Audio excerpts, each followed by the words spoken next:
Hi, I'm Ron DeHaas, the president of Covenant Eyes, and I'm here with Father Sean Kilkawley, who is the director of Family Life and Evangelization at the Lincoln Diocese. Father Sean, welcome to Covenant Eyes. It's great to have you here. Thank you, Ron. It's great to be here, and I want to also thank you for all that you do here at Covenant Eyes to help protect families. I appreciate that. It's a very serious mission.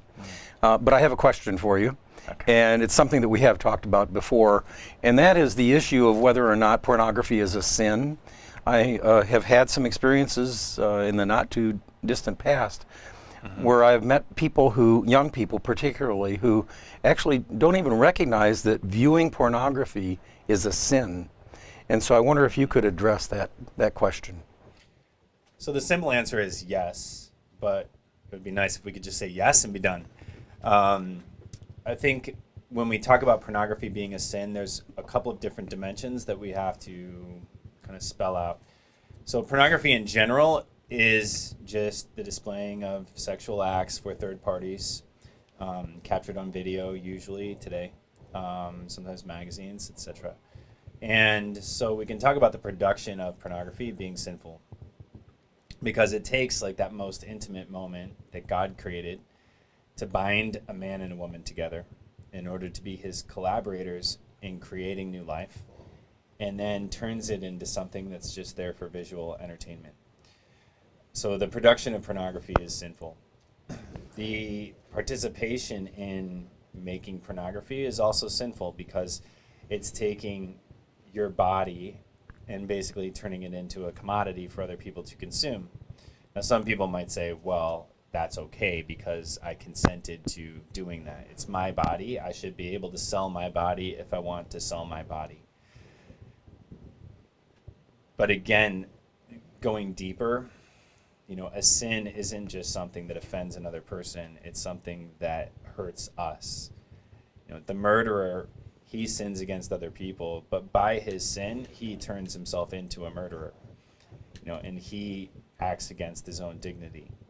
And so the person who produces pornography, or even young people who send inappropriate images of themselves to other people, they're taking something that is really meant to be a gift that they give exclusively to one person and then turning it into something for everyone to see. And that violates their own integrity. And then a third level is sort of the viewing or consumption of pornography. I think a lot of young people think it's not a sin because okay, this person chose to be in pornography, and so I'm not sinning against them because they volunteered, and this is just something that's here for me. And they don't recognize that that too is something that's violating their own dignity, and it's acting against God's plan for human sexuality. John Paul II says that the body has a language, and that we speak love to one another through the language of our bodies.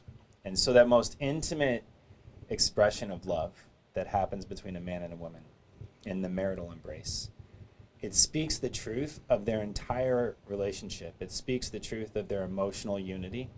It speaks the truth of the promises that they made to be with each other forever.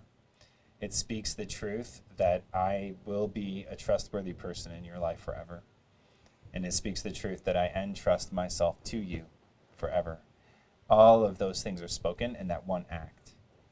And so what we speak through our bodies has to be consistent with what we know to be true emotionally or spiritually or invisibly. It's like there's an invisible love that's made visible through our sexuality and through our bodies. And that works in all relationships. Like a baby, the bond between a baby and the mother is spoken through the language of their bodies. When the baby cries and the mother picks up the child and the child is soothed and the child runs to his mother's arms when he's upset, that speaks the truth about the relationship between them. And the same truth should be spoken within marriage. When we look at pornography, we're speaking something else through the language of our bodies. The truth that ends up being spoken is I can only depend on me, or I'm cut off from relationships. St. Thomas Aquinas talks about sort of different sins against chastity, and every time he talks about them, it's always about a relationship. Like, it's not simply a sin against this person. So he talks about the sin of seduction being a sin committed against the father of the girl that's seduced, because she's placed under his protection. And when he violates that, he violates the relationship between her and her father. And he was writing at a time when it was proper to ask the father's permission, because I'm now going to take responsibility for your daughter, etc. When he talks about fornication or sexual acts outside of marriage, he says it's a sin against the child that will come forth from that union, because you're going to bring a child into the world that's not going to have a father, because I have not made that promise to be with you forever.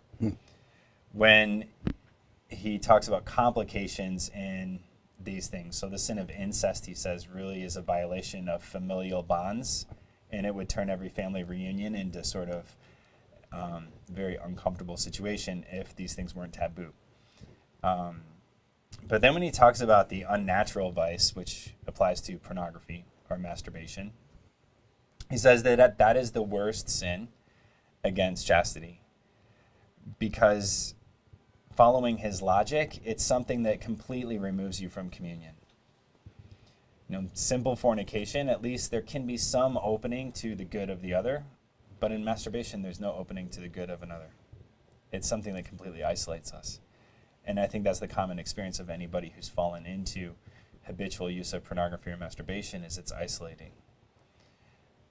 At the level of our relationship with Christ, people who look at pornography or masturbate, they look at it when they're bored, lonely, angry, stressed, tired, feeling unappreciated, feeling down. Nobody's here for me. Pornography's here for me. And so they turn to pornography as a refuge. This is the one thing I can rely on in my life that's going to make me feel better. And what has pornography just done is taken the place of the Lord. So rather than saying, "In you, O Lord, I take refuge," like in Psalm 31 or 71, what they say through the language of their body is, "In you, O porn, I take refuge." And pornography takes the place of God in their life. And that's consistent with sexual sin as it's portrayed throughout Scripture.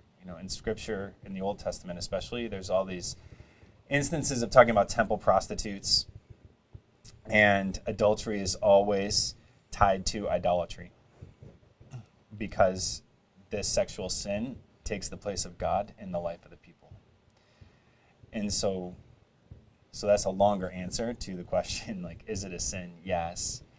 How is it a sin? It's a sin because it really robs us of our dignity, as sons and daughters of God, and it takes the place of God in our life ultimately. Even if we're not hurting another person directly, we're always hurting ourselves, because we're driving ourselves further and further into isolation. And it's breaking that communion and love that God's created us to be an image of.